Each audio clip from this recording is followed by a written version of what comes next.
Live from the Auditorium Theatre at Roosevelt University, this is Showbiz Nation Live. Tonight's guests are music superstar Michael Feinstein, one of theater's finest actors, John Mahoney, and executive director Brett Batterson.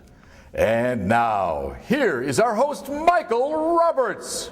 And the curtain parts and out I come if I had a curtain. I'm at the theater, I need a curtain. Welcome to Showbiz Nation Live. Thank you, David. And I have my friend Frank co-hosting, Frank Bestia. The Auditorium Theatre here in Chicago at Roosevelt University is celebrating 125 years.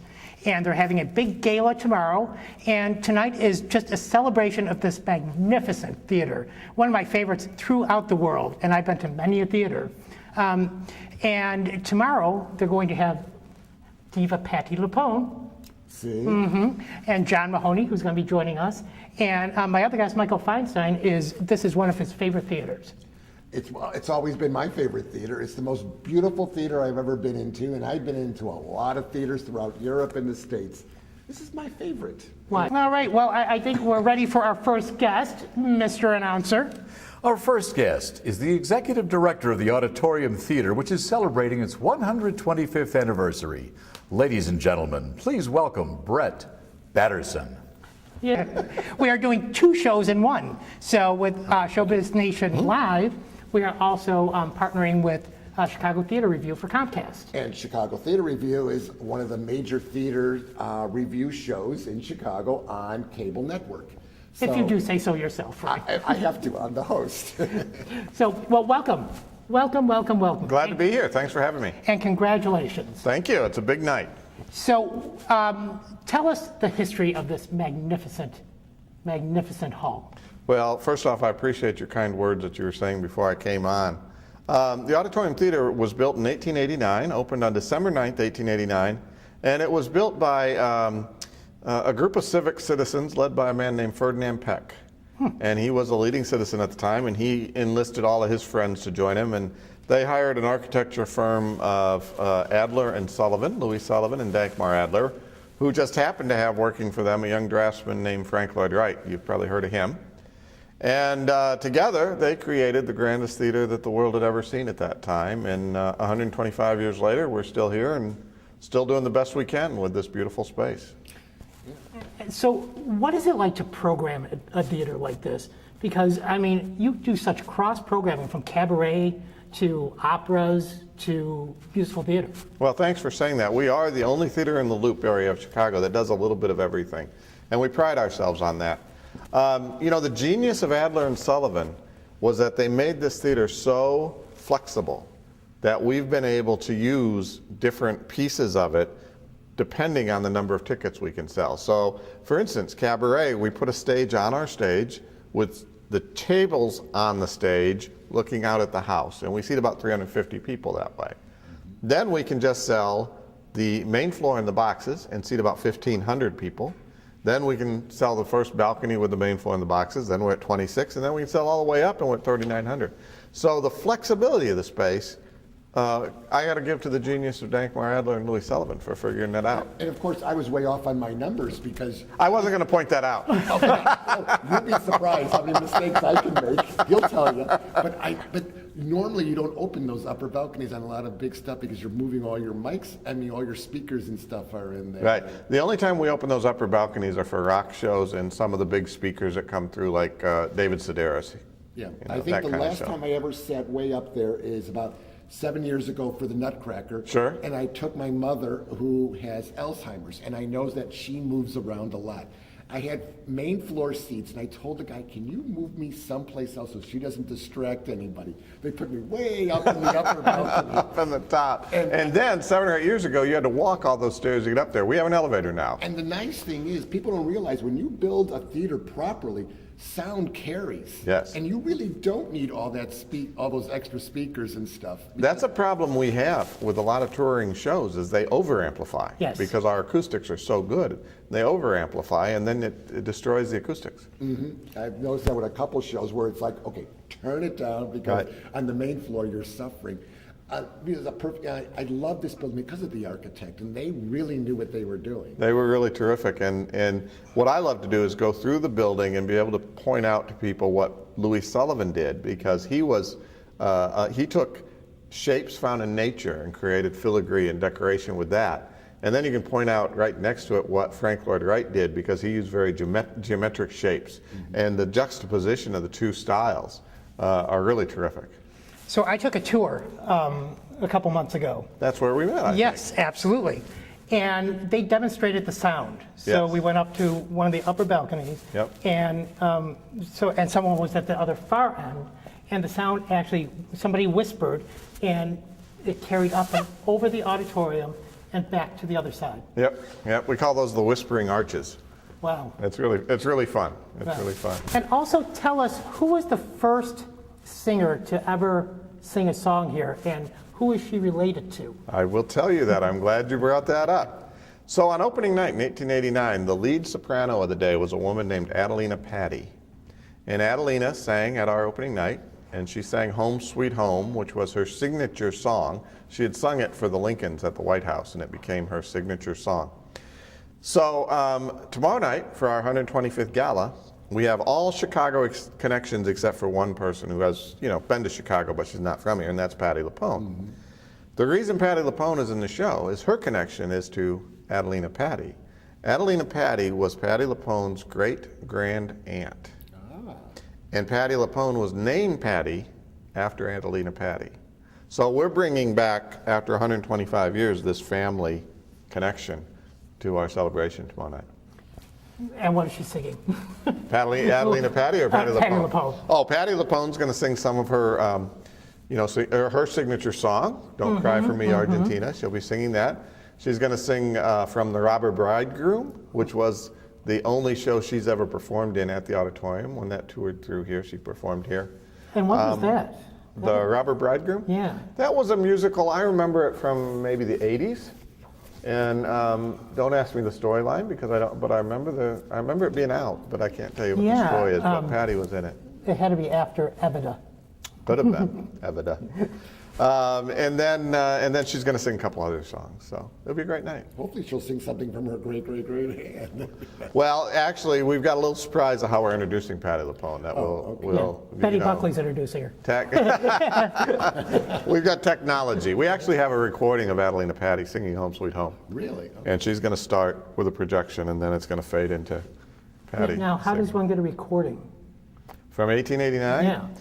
I don't know that. But at some point, somehow, Adelina Patti lived well into the 1900s. So at some point, somebody recorded her singing this song. Wow. Yeah. Now, the theater isn't part of a huge building. Right. Now, has it always been, the theater was always here from day one, or was that added in? No. The theater is why the huge building was built. So Ferdinand Peck, this was shortly after the Haymarket riots of 1886. Ferdinand Peck wanted to do a couple things. One, he wanted to build an opera house that would rival anything in New York. So that was the first thing. Two, he honestly believed that the arts could bridge the gap between the working man and the industrialist that had battled ultimately at the Haymarket riots. So, so he wanted to build an opera house or an auditorium or a theater, whatever you want to call it, of that magnitude. But he didn't think that the theater could support itself. So he wrapped it on the front side with a hotel and on the back side with an office tower. And this building was the first time in the history of man that anyone had built a multi-purpose building where all three revenue streams were supposed to support each other and make it viable. Because I remember as a kid, I went through something with the auditorium and they were telling us the history of a little bit. Because this was designed as they had a hotel built in Yes, also. my office is in the hotel suite. And the hotel was actually a first of its kind for its era too, because it had private baths and semi-private baths, which was unheard of back in the 1800s and stuff. You've got much of it right, But what actually happened, they did have, the more expensive rooms did have private baths. And my office actually was one of those rooms, which is kind of fun. But the lesser expensive rooms had shared baths. So it was shortly after they built the hotel that they started building private baths in every hotel room and so the hotel started to go downhill quickly because people preferred staying where there was a private bath in every room. So you got a bit of the story right, but Let's see if I got more of the story right. Did the Republicans hold one of their conventions here? we've had a few conventions, but I'm sure the one you're thinking of, it was in 1888 Right. before the theater was done. You were there. You were there. You were nominated, don't you remember? Absolutely. Ferdinand Peck committed to the Republican Party, who I don't know how he got connected with them, that they could hold their convention in 1888 at the Auditorium Theatre. Well, of course, the theater wasn't done.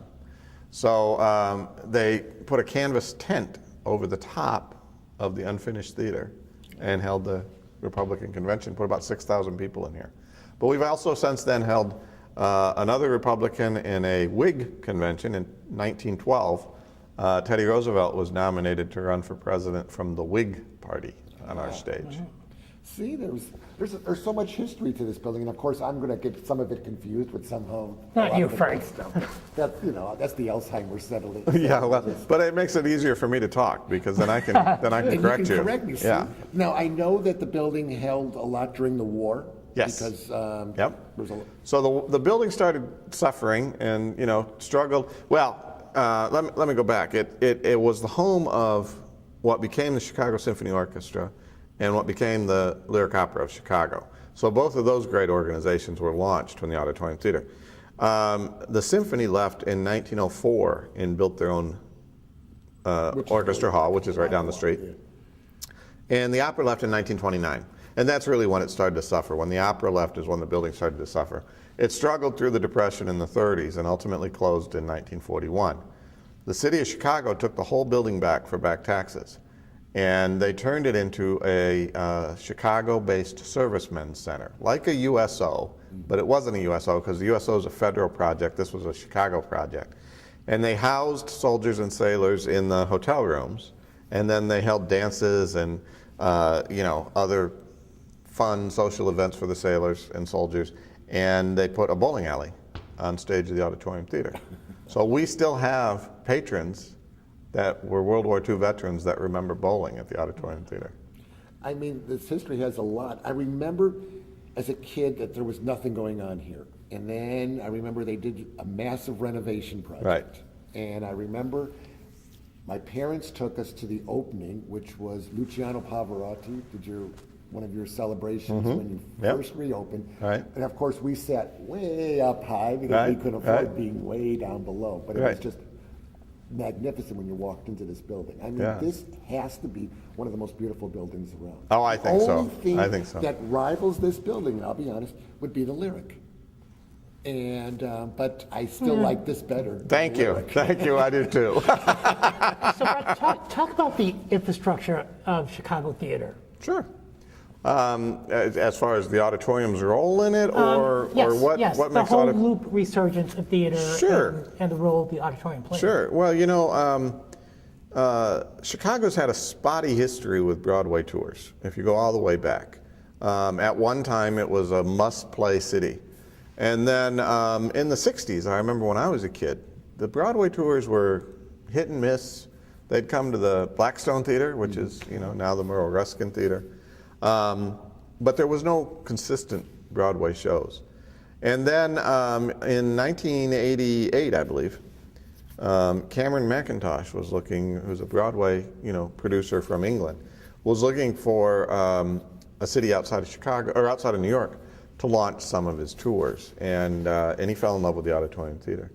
So he started doing those big blockbusters. So we had Les Mis, which was here for about 15 months. Then we had Miss Saigon, and we had Phantom was here forever and ever, and then Showboat was here for 15 months, which wasn't Cameron McIntosh, but that was another guy. But anyway, so the Auditorium played that role of hosting those big Broadway blockbusters, and proved that the Loop of Chicago was a viable place for Broadway, which gave birth to Broadway in Chicago, right. which now has done a remarkable job of bringing touring Broadway to Chicago. And they've done it in a way, I think, that really complements what we do as our homegrown theater, which is also magnificent.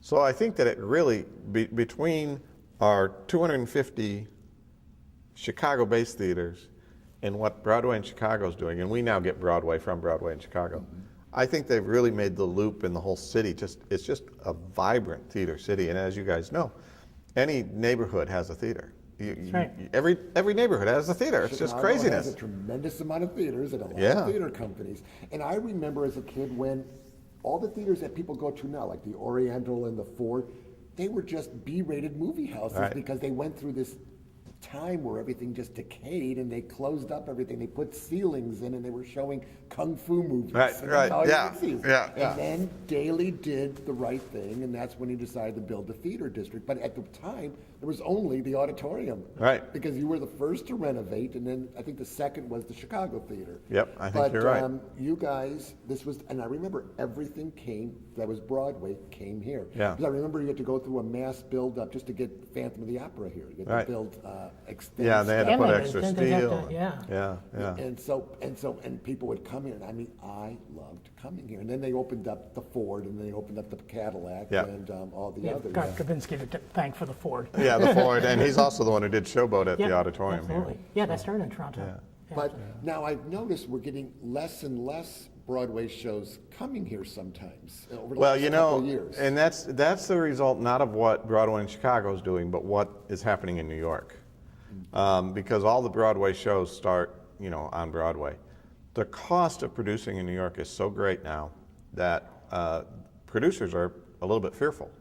So there are fewer, I think, shows being created, and certainly fewer. There aren't any of those big blockbuster Cameron McIntosh, Garth Durinsky type shows. So a Wicked comes along once every 5 years, and a Book of Mormon comes along once every 5 years, and the rest of what's coming out of New York is not as lively or as plentiful as it used to be. So I think the theater business, hems and hoes. No, not hems and hoes. What's the word? Rises and falls, or The roller coaster effect. yeah. And I think it'll go back up. I think we'll see So that go back what up. do you do as executive director? Well, ultimately, the way I answer that question is I'm responsible for everything, and I don't do anything. Huh. That's the way I answer it. Write that down. So yeah, Don't do yeah. that, When my staff makes a joke when they give me an assignment, like, will you write this report and get it to us? It never gets done. I don't have time. But I'm responsible for the programming. I'm responsible for staff management. I'm responsible for board management. Believe it or not, I have to manage up and down. Fundraising, marketing, renting the theater. Now, the reason I don't do anything is because I have somebody that works for me that actually does all that work. But ultimately, it falls on me to make sure it happens. So how far out do you program shows? Well, it depends on what's available. We're looking right now at 17-18, and this is December 14. So I'm looking at 3 seasons ahead, 15, 16, 16, 17, 18. Yeah, so we're looking 3 seasons ahead right now. Some really big productions will look further out, but we have a commitment, to the Joffrey Ballet. They're our resident company. They're our first and foremost And the best. partner and the best. And they hold 12 weeks a year. They're the same 12 weeks a year, so we know when they're going to be in the building. But we, can start filling in the blocks between those 12 weeks. So. And how long has this gala been in the preparation stages? Well, 25 years. yeah, that's a Right. good answer. I think it hit So me the about doors are 100 going to be stale. I think it was about 122 that I started thinking we should do something big for 125. So I'd say about 3 years ago is when we started talking about it. 2 years ago is when we started really thinking about it. And a year ago tomorrow, December 9th, we held a press conference to announce what would be coming up this year. Now, the last year, because it seems like that press conference was just yesterday, the last year has been a sprint to now. So, but I like your answer. It's been planned for 125 years. And what do you like most about your job? The people, absolutely the people. And when I say the people, I consider my business to be the people business. It's not, we call it show business. It's really the memory business. It's the people business. We're making memories for the people who come to the theater. We're making memories for the performers. And my favorite part of my job is all the people I get to meet. I get to meet, I've had the pleasure of meeting, Luciano Pavarotti and Princess Stephanie of Monaco and, Sarah Ferguson. I met all these people. And that's fun.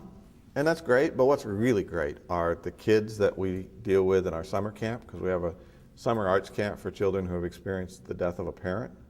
We put 100 kids a year through that program where we use the performing arts to help kids heal and to give them the tools to express themselves and gain self-confidence. Those 100 kids that I meet every summer, I'm making an impact on their life, and they're great. So I love meeting the stars, and that's fun, but it's really the people that we impact the most, which are the kids in our education program and the audience that comes to see our shows. See? It's amazing what this place does, and sometimes people in the area don't know it. I mean, I'm from Chicago, and I didn't even know we had a summer camp. I know a lot of other theaters do, but so that word needs to get out. Yeah, and ours is unique. Ours is the only camp that we know of in the world that specifically uses the performing arts for children with a specific loss, which is the loss of a parent. And doesn't a church rent out their Sundays? Yeah, you can come here on a typical week here. You can come and see a ballet, you can see a Broadway show, you can see a rock concert, and then you can cleanse your soul on Sunday morning with Willow Church. So yeah, we do a little bit of everything, and we're the only theater in the Loop that does that. So, with your tenure here, what's your favorite memory? Not that you have to pick a favorite, but Not that I have to pick a favorite, but what's my What's favorite? your favorite? In 10 seconds. Oh, What moved you? There's so many. There's so many I can't count. But going back to our summer camp, I'll be honest, that is very special to me because I lost my father when I was 7. And as I got older, I realized that it was my involvement in the theater specifically, but the performing arts, but the theater, that gave me all these tools that I've got now. And to be able to pass that on to the kids is probably the most special thing that I get to do. But I've got a lot of great memories, a lot of fun memories, a lot of great times. Who was the one person you met that made you just feel really good? Was there any famous actor or some famous dignitary? Well, John Mahoney, I just met him. That was your first time? He's a great guy. I have to ask him. I don't think he's ever performed here, has he? No, I don't know that he's ever performed here, but he'll talk to you about how, the auditorium influence. Influence what he does. No, he wasn't blacklisted from me. Nice. But, like I say, meeting the stars is fun, and it's, it's a bit heady, but honestly, they usually forget me 11 seconds after they meet me. I figure 11 seconds. If the goldfish can remember 3/4 of a second or whatever they say, the stars can remember me for 11 seconds. So, You at least have the little autographs so you can give them to the kids and stuff during Christmas. Look, I got an autograph. Yeah, we do. We get a lot of posters signed and other memorabilia signed, and then we use that both for kids and for fundraising and. I don't want to pick one over another, but when to be honest with you, when I can tell that the performers are a real person, is when we can have a real dialogue, and at the end we'll exchange email addresses or phone numbers, and there's not this, I don't ever want to see you again. Yeah, I actually got to interview Denise Graves when she did that. She was one of my favorite memories. What a lady. She said she has never performed in a space with the sound as amazing as it is here. Denise Graves. Yeah. Yeah. She came up, I'll tell you, she came up to me at our gala. She was at our gala. And she gave me this huge hug and kissed me on the head and told me how much she thought of me for, that we did that opera. That's a good memory. Yes. That's a good memory. But it shows that opera is still at home here. I mean, Yes. That was a fantastic opera. Yeah. Thank you. Yeah, that's what's the beauty of the space, is that really everything fits. Everything fits, and it's the genius of the architects and how it can be all one or it can be separate spaces. So we do jazz and we just sell that first floor in the boxes, sell 1,300 tickets, and people think it's a full house. They don't realize that there's empty balconies above them. And you put cabaret performers on stage with the audience. On stage, yeah. So we can fit 300 on stage. We can do 1,500, 2,600, or 3,900. They did a show, I think it was about 3 summers ago, where everything was done on stage, and you had to look up, and they had sheeting, they had water coming down. It was some weird. Fuerza Bruta. That's it. Fuerza Bruta. We did that with It was a Broadway in Brazilian show Chicago. or something, South Yeah, American show. Argentina. Yeah. Argentina.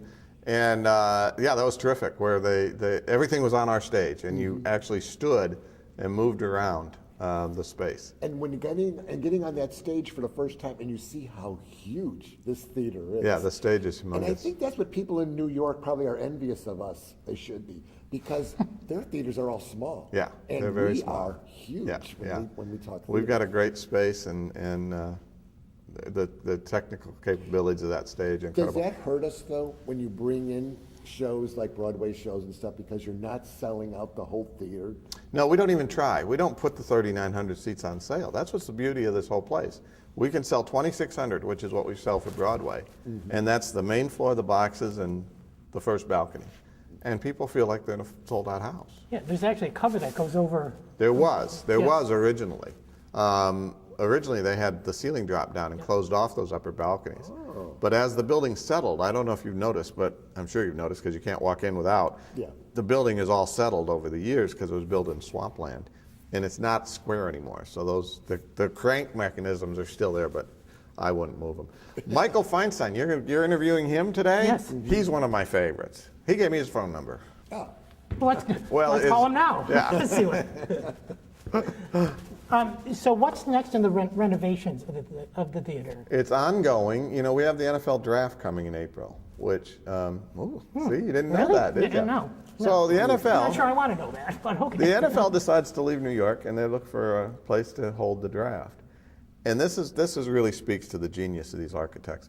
125 years after their theater's built, they could use any theater in the United States, and they picked the Auditorium Theatre because it's the best suited for what they're doing. So the NFL draft's going to be here in May, and to give you an idea what that means to us, in 125 years, we estimate 20 million people have come through our doors.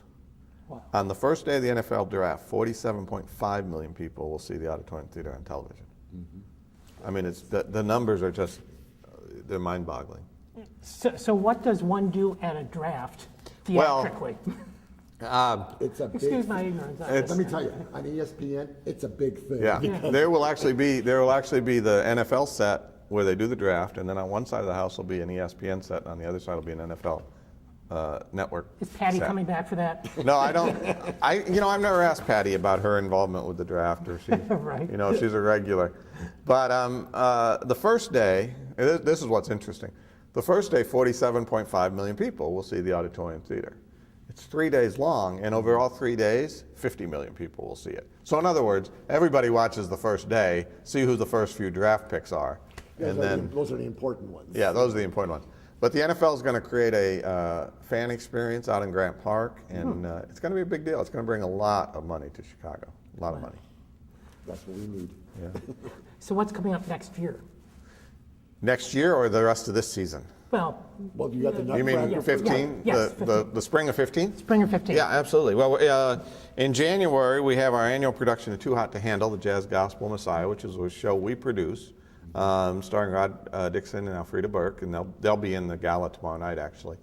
And that's in January, and then we have Giordano Dance in our Made in Chicago Dance series at the end of the month, along with a tango show. We have a tango show from Argentina coming. And then, the Joffrey will be back. We've got a couple concerts coming. Damien Rice is coming. We don't have any Broadway this spring. It'll probably be next fall before we have Broadway again. And then the whole season ends. Our culminating experience is the Royal Ballet from Covent Garden, and they'll be here in June. Thank you very much. Thank you both. It's been great. Thanks. I had a wonderful time, and I learned a lot, even with the mistakes that I made. Well, you were only making those mistakes so that I'd have something to say, that's all. But then you got to remember how many people in Chicago are born and raised here and didn't know any of those questions. That's right. Okay, we're going to take a 30-second break, and we will be back with John Mahoney.